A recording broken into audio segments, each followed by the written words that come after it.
ازيكم يا حبايبي؟ عاملين ايه النهارده يا حبايبي؟ عندي لفه جلاش بقالها اكتر من اسبوع يا حبايبي. طبعا كل يوم ناكل ايه نشرب ايه. رحت عندي حبه طبعا همبرجر كده اهو، حمرتهم حطيتهم قصادها، وحبه جبن من التلاجة، وحبه جبنه موزاريلا زي ما انتم شايفين يا حبايبي، وحطيت كله على بعضه وعملت احلى عشا يا حبايبي.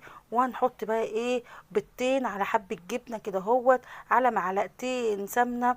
ولو عايزين تشوفوا الطريقة كلها خشوا يا حبايبي على اليوتيوب بقناة ام عمرو واكلاتها البسيطة.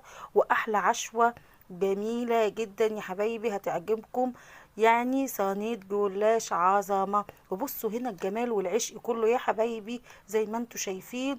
وقطعتها كده، وكانوا العيال غضبانين عليها، لا يا ماما عايزين حواوشي وعايزين كريب. واول ما داقوا راحوا في حتة تانية. عظمة جميلة جدا يا حبايبي.